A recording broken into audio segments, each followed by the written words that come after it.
Jonathan Kuminga is playing a dangerous game with his NBA future, and right now, it feels like he's betting on the wrong hand. The Golden State Warriors just put a new deal on the table, 3 years, $75 million, with a team option in the final year. And somehow, that's still not good enough for Kuminga. We're talking about a contract that guarantees him nearly $50 million, a massive bump from the original 2-year, $45 million offer he reportedly received. Yet here we are, in a standstill, with the Warriors waiting and Kuminga holding firm. The big question now is, what exactly is he waiting for? At 21 years old, Kuminga is no doubt one of the most promising young talents in the league. He's athletic, versatile, and showed some serious flashes of potential, especially during the moments when Steph Curry was sidelined. But potential only gets you so far in the NBA, and right now he's acting like a player with all-star accolades, playoff heroics, and proven franchise cornerstone status. The reality? He is none of that. He had a solid season, 16 points and 5 rebounds per game. But those are numbers that a lot of players in this league can put up without commanding $30 million a year. He's being offered the same per-year salary as Josh Giddey, a player who arguably brings more playmaking and vision to the court. And while Giddey's own contract raised eyebrows around the league, it still reflected a certain level of trust and upside that his team believes he could deliver. With Kuminga, there's still too much unknown. He's not a finished product, not even close. So who exactly is in his ear, whispering that he's worth more than $25 million a season? Is it his agent? Family? Friends? Or is it just ego? And here's the thing. Holding out might sound like a power move, but in today's NBA landscape, it's a risky one. This isn't 5 or 6 years ago, when restricted free agents could bluff their way into bloated deals just by flashing potential and hoping a desperate team overpaid. The new collective bargaining agreement changed the dynamics completely. Front offices are smarter now, more cautious. There's an increased emphasis on roster depth, and fewer teams are willing to tie up massive cap space on players who haven't yet proven they can carry a team or perform consistently under pressure. It's not just about having 1 or 2 stars anymore.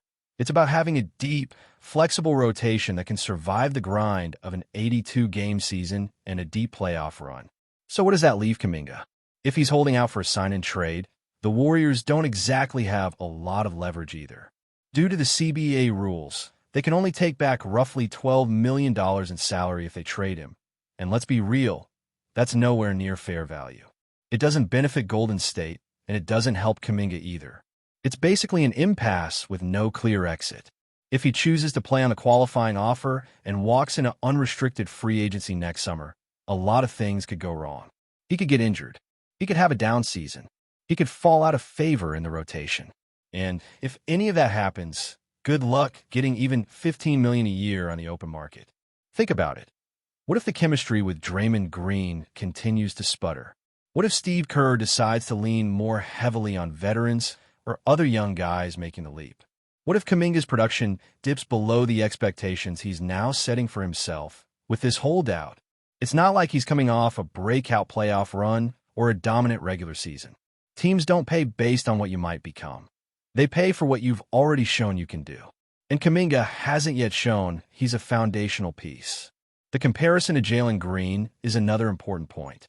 Green got a 3-year, $90 million deal with a team option in the 3rd year, and while the specifics might vary slightly, the principle is the same. Green has proven he can score at volume, and whether or not he's a winning player yet, he's been more of a focal point in Houston than Kuminga has ever been in Golden State. And let's not forget, Green's deals still raise questions in league circles. So if that kind of contract is setting the bar, Kuminga's offer from the Warriors is already right in line with that market value. He's not being shortchanged. He's being valued fairly. What Kuminga seems to be missing is an understanding of where the NBA is heading financially. Stars still get paid, no doubt, but second-tier players, especially young ones without proven track records, aren't getting the same bag they used to. The salary cap is being managed more conservatively. Teams are spreading their investments more evenly across the roster, especially after seeing top-heavy teams fall apart in the postseason due to lack of depth. It's no longer just about having 3 max players and a bunch of minimum deals. It's about balance. And if Kuminga thinks he's going to walk into a max-level situation next summer, he's going to be disappointed.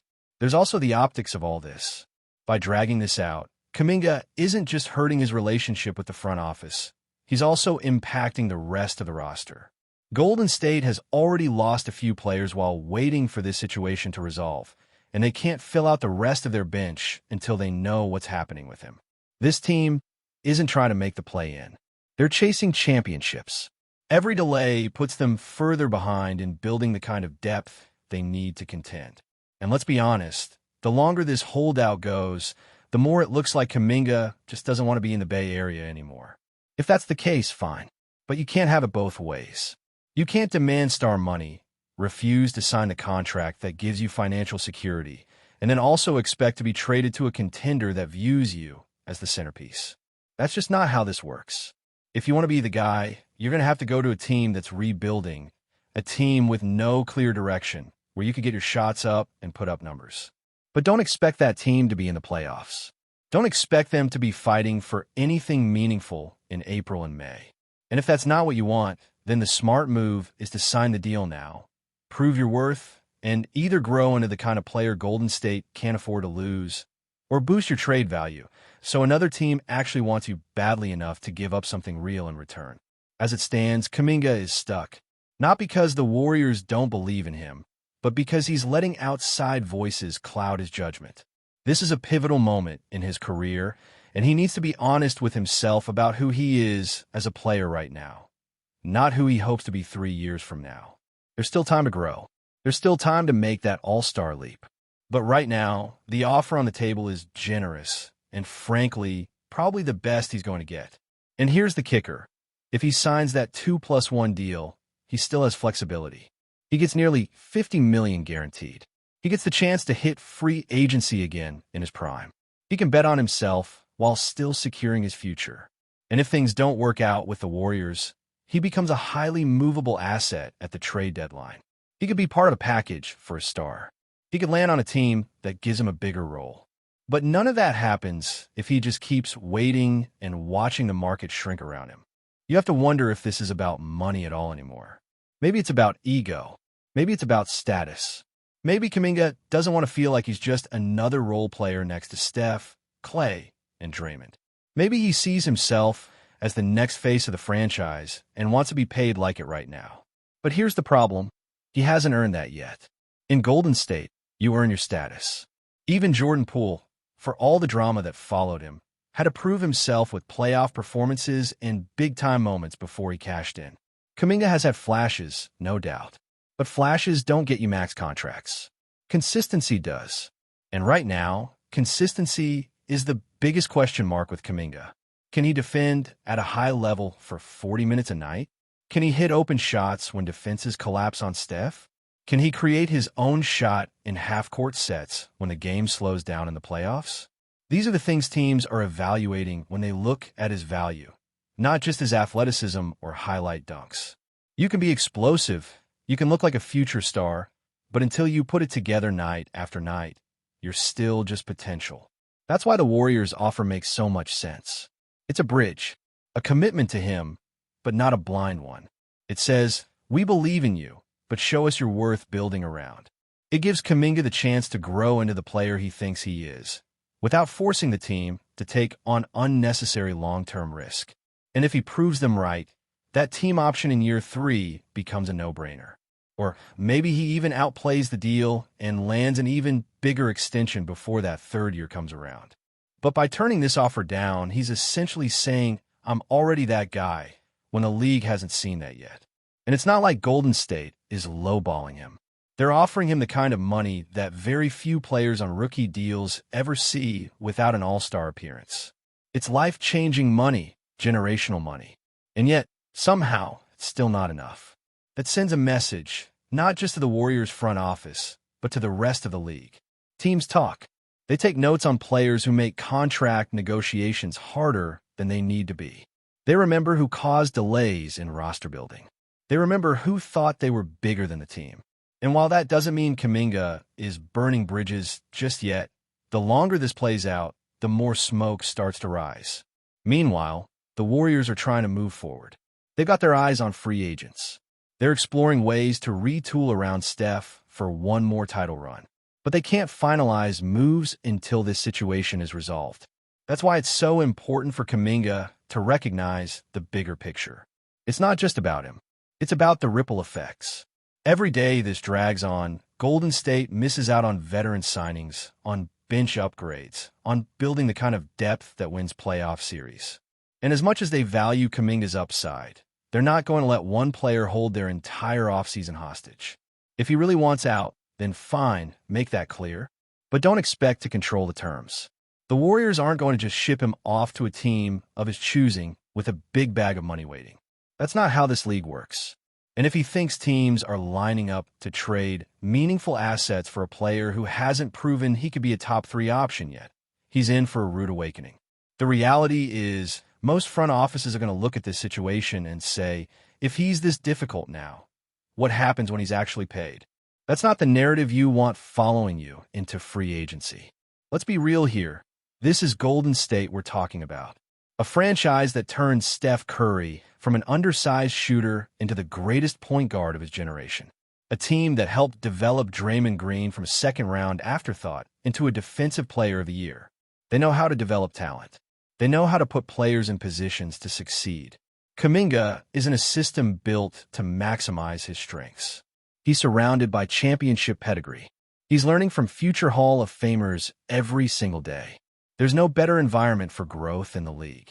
So if he walks away from this situation, what exactly is he chasing?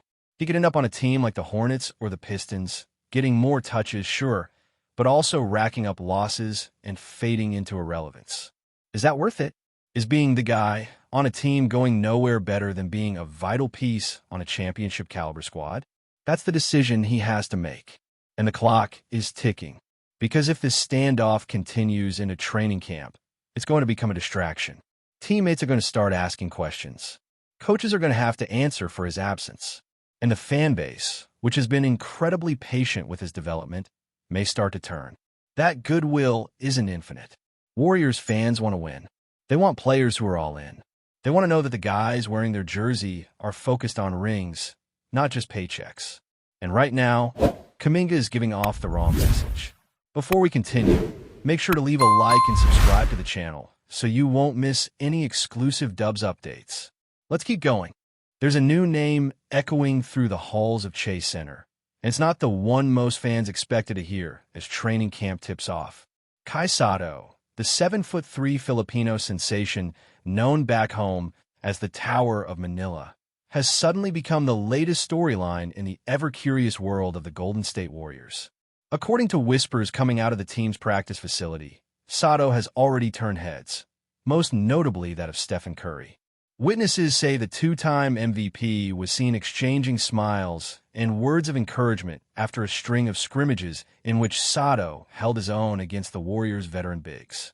One source close to the team described the scene. Steph kept nodding after each play, almost like he couldn't believe how quickly the kid was learning. There's definitely a spark there.